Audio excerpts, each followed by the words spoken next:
Judy I'm the author of Cooking Jewish, and today I'm going to show you how to make Passover mandel bread. So I'm going to use my own cookbook. If I come to your house, I want to see it like this. This means it's used. All right, so the first thing we're going to do is we're going to cream the butter. You can use non-dairy margarine if you choose, with the sugar. So let's get started. We've got 2 cups of sugar working here, 2 sticks. Now the butter or margarine, it says at room temperature. When a baking recipe says at room temperature, they mean at room temperature. Don't melt it or do anything like that to try to cheat. You really have to wait, and it takes a long time. So prepare for it. Take the butter out in the beginning of the day so you'll be all ready. Okay, here's my 2 cups of sugar, and let's get cooking.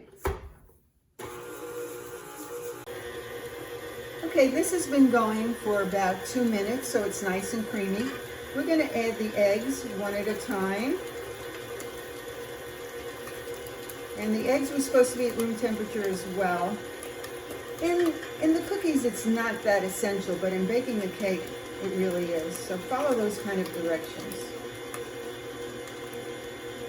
Okay, we're almost there. And another one. And we got the last one in. Okay.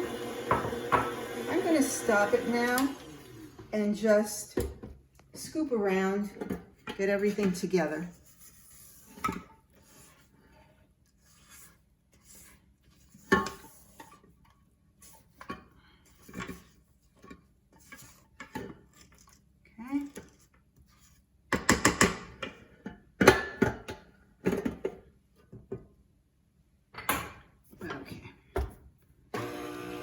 All right, now we're going to add the vanilla. Vanilla is a controversial subject for Passover. The really observant won't use regular vanilla because it's made with grain alcohol. But there are several suggestions to get around that in my book. I have a whole chapter on baking for Passover. So next we're going to add in the dry ingredients. We put it just as we would if we were cooking with flour. We put it on low and we kind of just get it in there. Now this is Passover cake meal.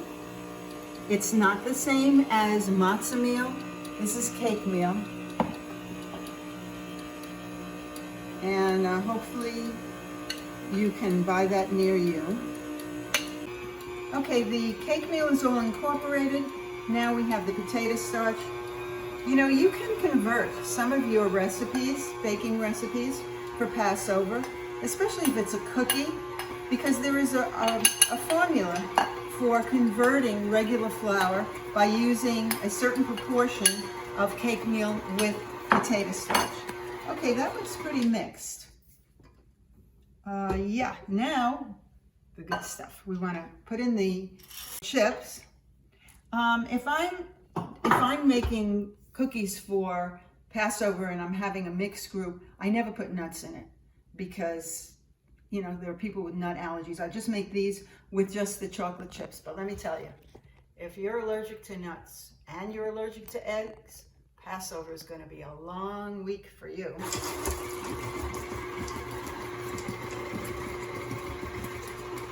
That's basically it. Now, this is, if you notice, this is a very soft dough, and there's no way that you could form these into logs. So what I do, both with the Passover mandel bread and with the regular mandel bread, is I lay it out on a sheet pan so that it's not too thick, and I freeze it for a while. If I just put it in a bowl, it would take longer to freeze. But I'm going to show you how I do it. So, okay, so everything is all mixed up, and I'm going to lay the batter out. Kind of stiff to even call it a batter, but it's not workable yet. It probably won't take very long to get stiff because of the butter or margarine in it. My regular mandel bread calls for oil, so it does take a little longer, but the method of making it is pretty much the same. Okay, so we've got plenty here. I like to get the last little drop. And then if you spread it, the reason I'm doing this is because this will be much thinner than if I just took a whole glob and stuck it in the freezer. So it'll go a lot faster. Okay, well now I have the batter completely laid out. I'm going to sprinkle it with cinnamon sugar. You can make that yourself. You don't have to spend a lot of money on that. Just, I'm not even going to give you a recipe for it. Just take some sugar, put it in a little jar, and then mix in the cinnamon until you like the color. How's that? You could also put, if you really like cinnamon, you could also put cinnamon in the batter itself. And then I'm just going to cover it with wax paper. And this is going to pop in the freezer. And probably in a couple of hours, it'll be just fine to roll into logs. Okay, I've taken them out of the freezer. And they're nice and firm now. It's going to be real easy to cut and easy to roll. So what you want to do is cut it into 6 pieces, basically even, but don't worry if it's not. Slides around a little bit. It'd be better if I listened to my mother and put a towel under it. Okay, let's do it the right way. Listen to my mother and put a towel under it. She's calling me from heaven. Okay. Yeah, these are nice and stiff. So I'm going to show you how to roll them. What you want to do is roll them into a log. And we're going to put 6 logs on these prepared sheets that just have parchment paper on them.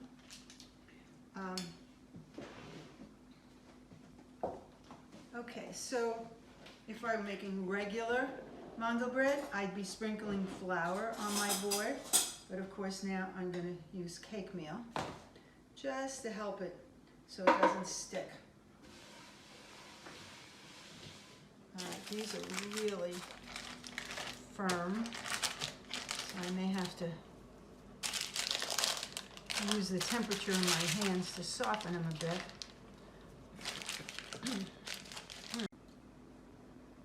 This log is pretty cold. I could have taken it out a little earlier, but it doesn't matter. The heat in my hands is going to soften it up. So you don't want too much of this cake meal, just a little bit. And what you're going to do is you're going to try to get it to go into a log. It's a little crumbly, but that's okay. And you just kind of press it together and coax it. So, okay. It does tend to crumble, the Passover one. So you just keep pushing and keeping it together.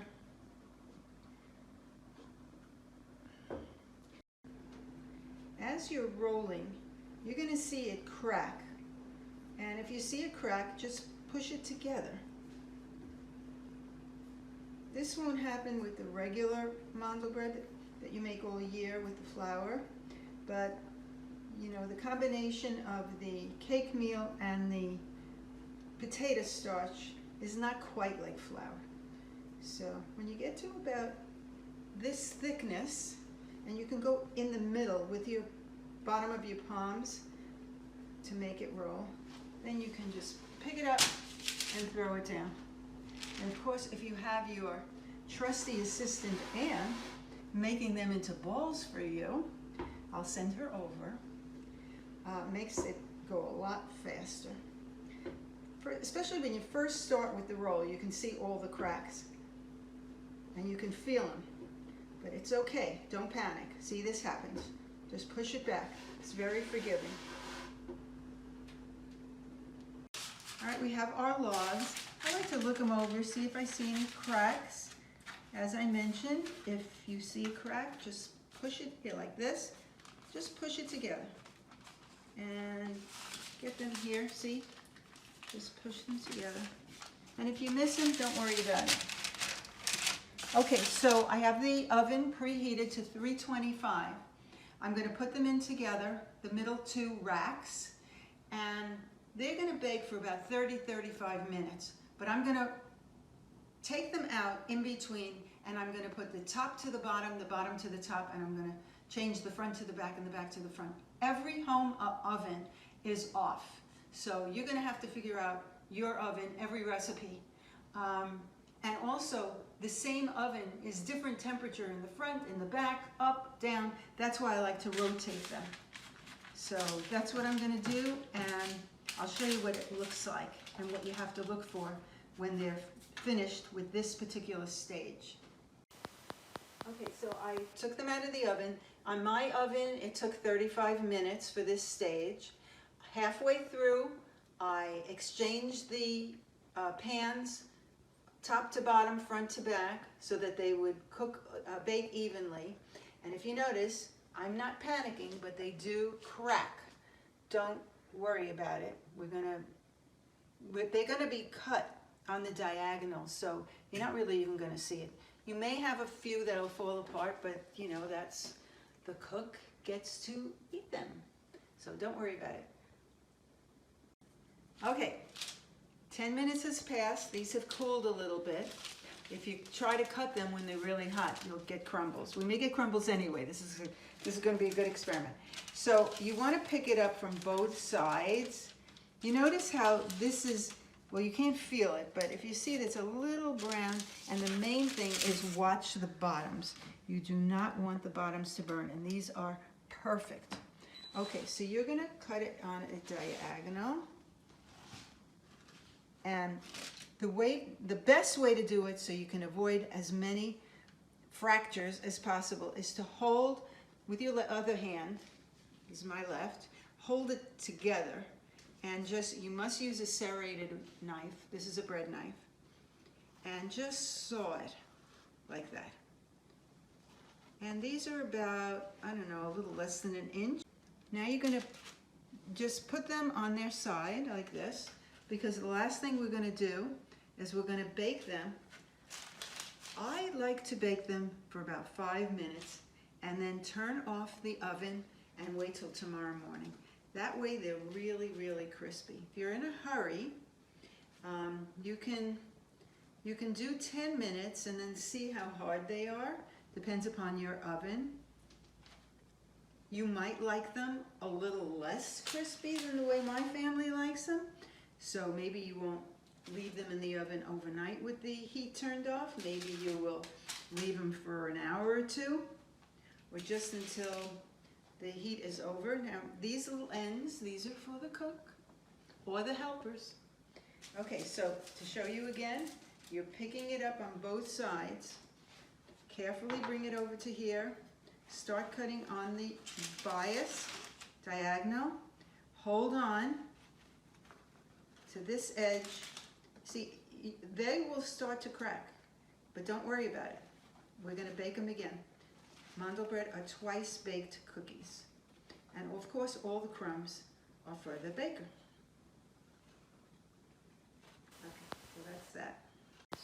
By the way, I forgot to mention, Mandelbrot, mandel actually means almond in Yiddish, because the first Mandelbrot that were made were usually almond cookies. So if you say you want to make almond Mandelbrot, you're really saying you're making almond bread. So as you can see, we're just laying them out now. I'm going to bake them for 5 minutes. I'm going to shut the oven off. And tomorrow morning, I'll come back and I'll show you what they look like. Good morning. Just took these Mandelbrot out of the oven. They've been crisping up overnight after a short rebake of 5 minutes. And they look wonderful. They're nice and firm. See, you were worried about those cracks on the top. They don't show. I keep these little odds and ends for some preview munching by whoever's around. I won't be serving that. If you want to make these a little fancier, you can dip them in melted chocolate. Chocolate chips are great for that purpose. Then dip them in nuts or sprinkles or whatever you like if you want to just jazz this up. But I'm going to serve them plain this time. So anyway, there you go.